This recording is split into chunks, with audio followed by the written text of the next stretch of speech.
Are you intrigued by the things that go bump in the night? Have you ever gotten the heebie-jeebies when you pass by an old house? Ever desired to dance in a cemetery? Or even obsess over the dark and obscure? Well, me too. Hi, I'm Nicole, and strange topics are my specialty. From the creators of the White Wednesday Radio Network and Lead Up Studios, this is The Dark with Nicole.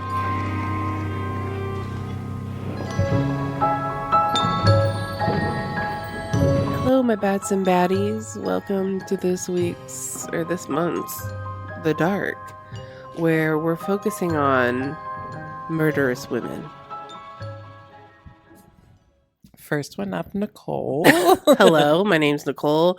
I have been murdering men since I've been born, basically. Since the early to mid 90s. Hi, Nicole. All right, well, I've got the top 10 plus one more because I found her on another site and I liked her. So, number 10.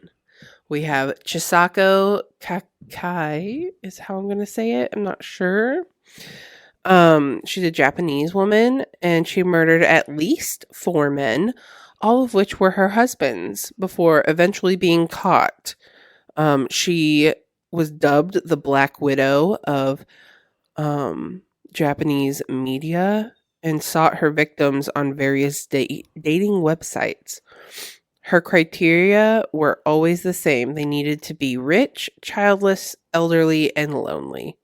Once lured, she would poison them with cyanide, either putting it in their drinks or even placing it in medicine capsules.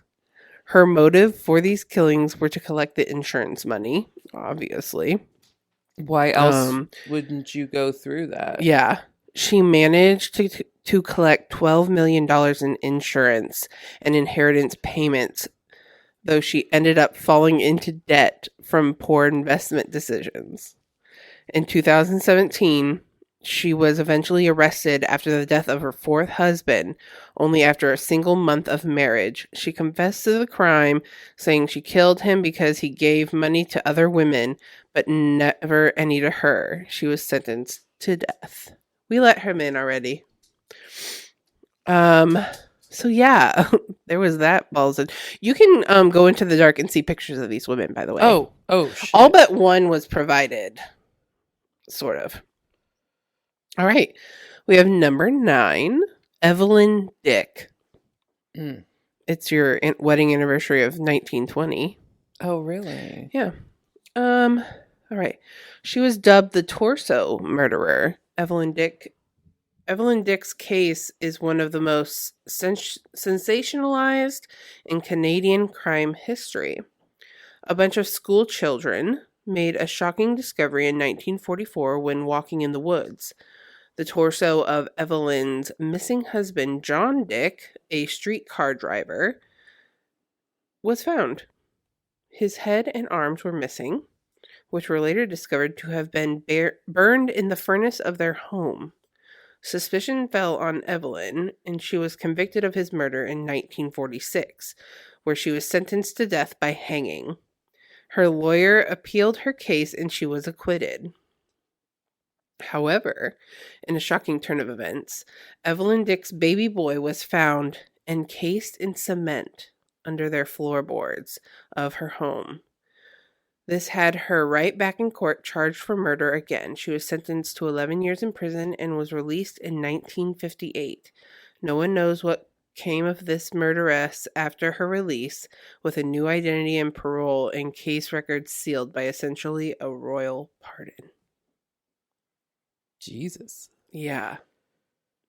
Like, she had to have, made some type of deal to get a royal pardon. Yeah. You know? Yeah.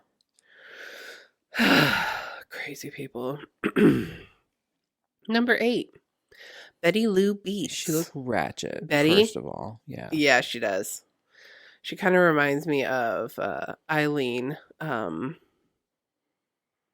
Crazy Eileen with the 80s mullet hair and the messy teeth. Betty Lou Beats was married 6 times, twice to the same husband. She attempted to murder 2 of them. First, she shot Bill Lane in the back of the head twice. The 2 divorced after this, but later remarried before separating again. This is one man. Jesus. She then tried to run over her 3rd husband, Ronnie Freckeld, with her car. Both of these men would later testify at her murder trial. In 1983, she reported her 6th husband, Jimmy Don Beats, missing. However, it was later discovered that she told her son, Robert Branson, to leave the house as she intended to murder Jimmy. Rob was then asked to help conceal the murder by hiding the body in the front yard and planting Jimmy's heart medication on his boat before abandoning the boat in a lake. This was done so it would appear that Jimmy had fallen overboard and drowned. The lake was dragged with Jimmy's body not being discovered. After a search warrant was issued, the bodies of Jimmy as well as Doyle Wayne Barker, who was another former husband of Beats, were found on her property. She was arrested and later sentenced to death by lethal injection. Texas carried out her execution on February 24th, 2000. Wow. Mm-hmm. Yeah. Ooh, this one is a very popular one that I've never heard of, but was all over my searches. Number 7, Stacy Castor. No idea. Me neither. I have no clue. Stacy Castor was dubbed the Black Widow after murdering her then husband David Castor in 2005. She poisoned him with antifreeze, an odorless and colorless poison. She also attempted to murder her daughter, Ashley Wallace, by mixing pills into her drink in 2007. Stacy was also suspected of murdering her first husband, Michael Wallace, after his body was exhumed and traces of antifreeze crystals were found during examination. Initially, the coroner ruled that David Castor's death was a suicide by drinking antifreeze. However, Stacy's fingerprints were found on the antifreeze bottle, and a turkey baster was discovered in the trash. It was suspected that she fed the antifreeze to her husband using the turkey baster. Gross. Yeah. In 2009, Castor was convicted of murder and attempted murder and is sentenced to 51 years in prison. She died in prison of a heart attack in 2016. Unfortunate.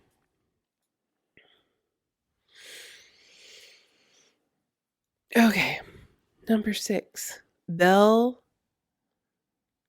Guinness. I would say Guinness, but is that how Guinness is spelled, like the beer? Guinness? I Maybe. don't know. Belle would lure suitors to her Indiana farm with the promise of marriage and hospitality before murdering them in cold blood. I feel like we've talked about her before, possibly. Mm-hmm.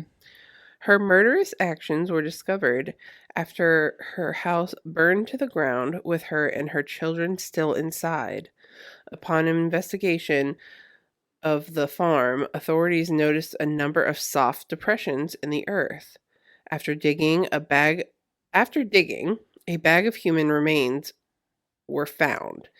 Upon further inspection, dozens of these depressions in the ground were identified, each containing a sack of human remains. After uncovering 5 bags on the first day of digging and 6 on the second, it is reported that the police simply stopped counting. That's insane. The exact body count of Belle is not exactly known, but it has been estimated that she could have killed up to 40 people. Despite being declared dead in the house fire, it is speculated that she escaped the flames, with some sightings of her in the Chicago area being recorded long after her supposed death. I would fully believe that. Yeah. You can fake your own death, and back then, yeah. Easily. 1859 to 1909? Or 1908? Yeah. Like, okay.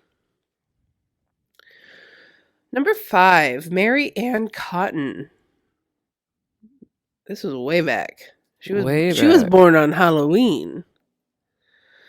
Mary Ann Cotton was an Englishwoman suspected of murdering 3 of her 4 husbands to collect their insurance policies. She carried out these murders through arsenic poisoning. Each of her then husbands fell ill with gastric issues, and with each of them eventually passed away.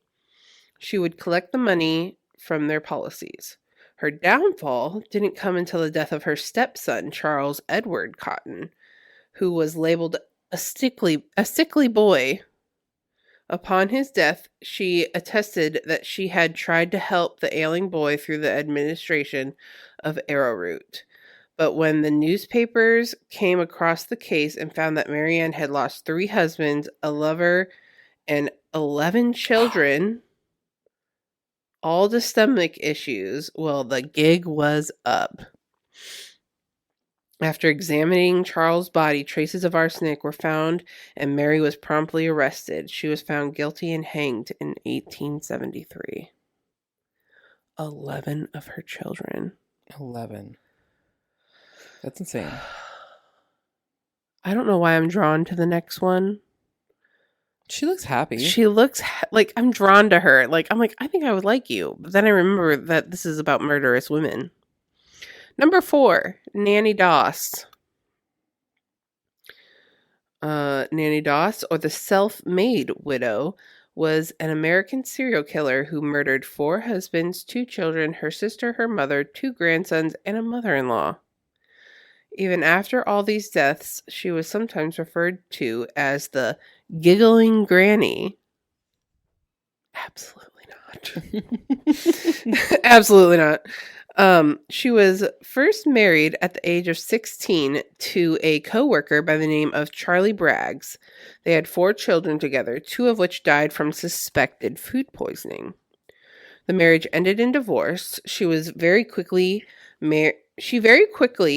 married Robert Franklin Harrelson, a marriage that lasted 16 years until she poisoned him with rat poison after he raped her. Jesus. Her later marriages included Arlie Lanning, who died from a suspected heart attack, and Richard Morton, who she poisoned. Though before she poisoned him, she poisoned her own mother. Jesus. Her reign of terror came to an abrupt end after murdering her 4th husband, Samuel Doss. An autopsy revealed heavy amounts of arsenic in his system, and she was arrested. She was sentenced to life in prison, where she died of leukemia in 1965. Okay, honey. Number 3, Amy Dugan Archer Gilligan. She looks very up. Also born on Halloween, though. Libras. Libras. Wait, is that a Libra or a Scorpio?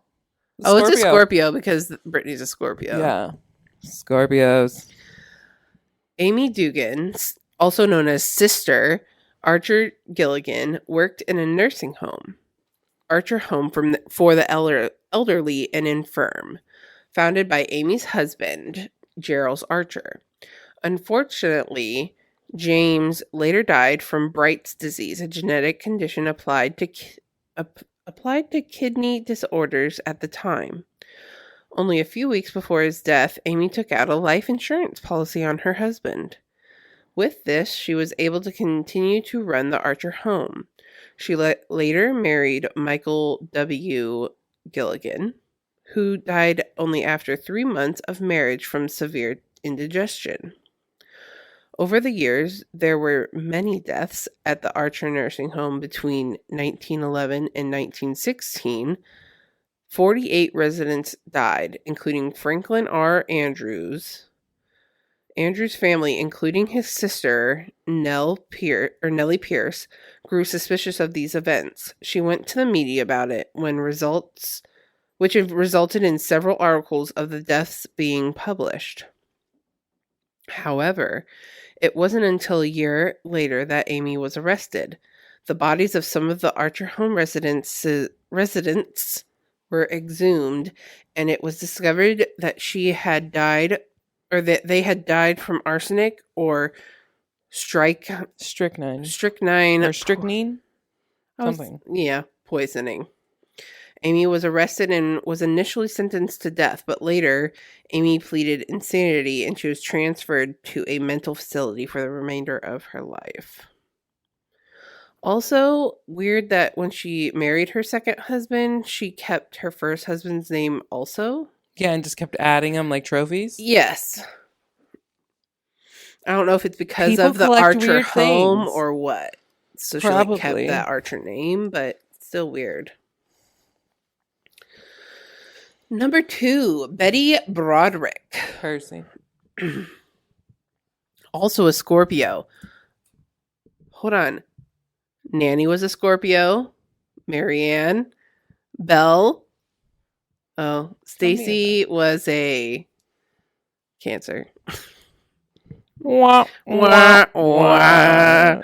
Water signs, though. I think March 12th, is that an Aries? Yeah, because it's not Taurus yet. No, it's not. It's Pisces. Not Pisces. It's Pisces. It's Pisces. Let's see. October 13th. Libra. November 28th. It was a Sag. Mostly Scorpios, though.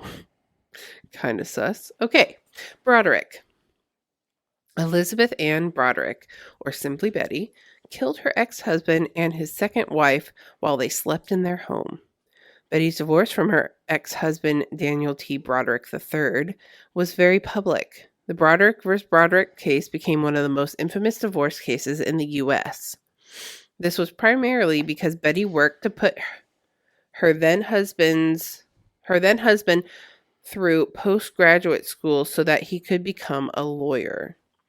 After the divorce, Daniel married his legal assistant, Linda, whom he later admitted to having had an affair while still married to Betty.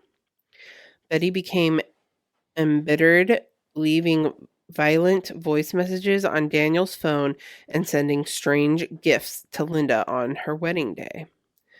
On the night of Sunday, November 5th, 1989, Betty broke into Daniel's and Linda's home, killing them while they slept.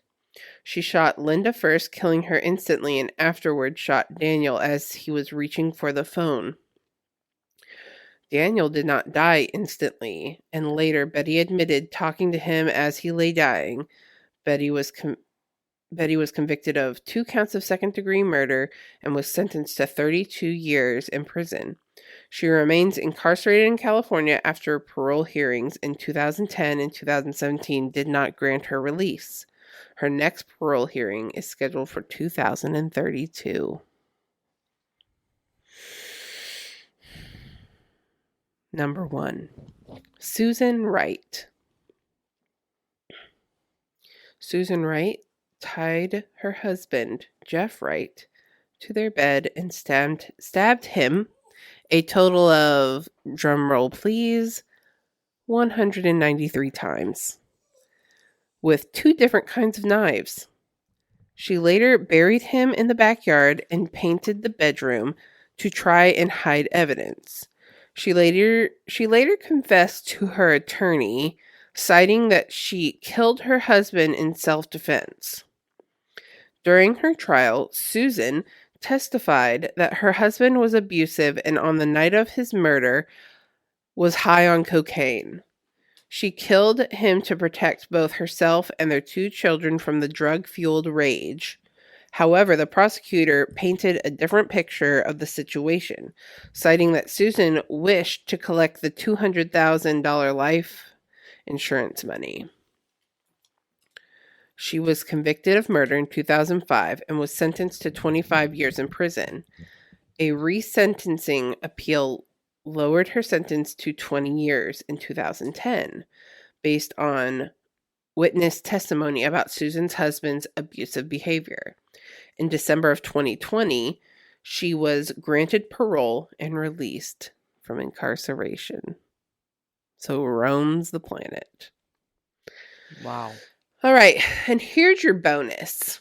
Lydia Southard.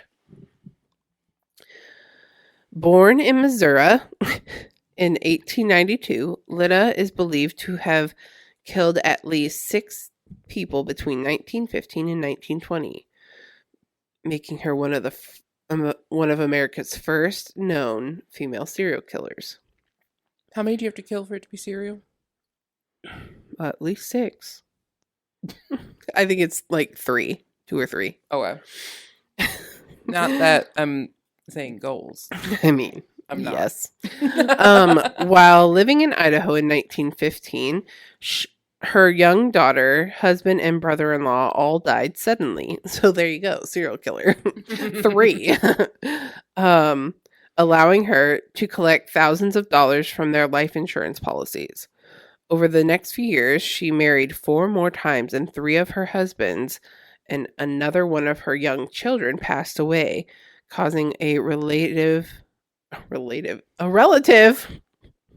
of her first spouse, Robert Dooley, to suspect foul play.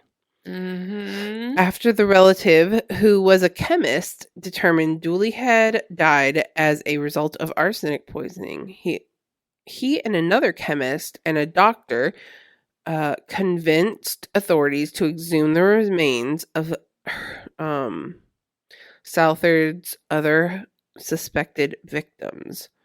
Officials then found evidence confirming that she had used arsenic to end the lives of multiple people, causing the press to dub her Mrs. Bluebeard. In 1921, she was found guilty on 1 count of second-degree murder and was given 10 years to life in prison for her crime. After escaping from the state penitentiary in 1931, she soon ended up back behind bars and was given another 10-year sentence. While out on parole, she died of a heart attack on February 2nd, 1958, at the age of 65.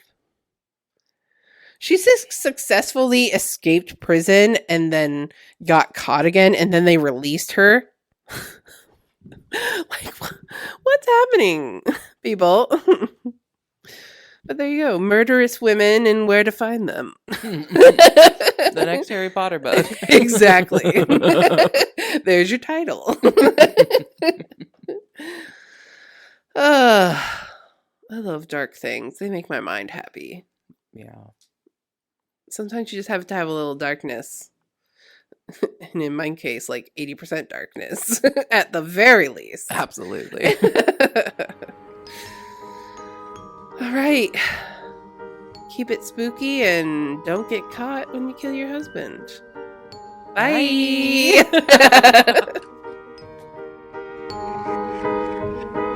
You've been listening to The Dark, a Wife Wednesday Radio Network production. Our executive producer is Dustin from the Lead Up Studios team in St. Louis, Missouri.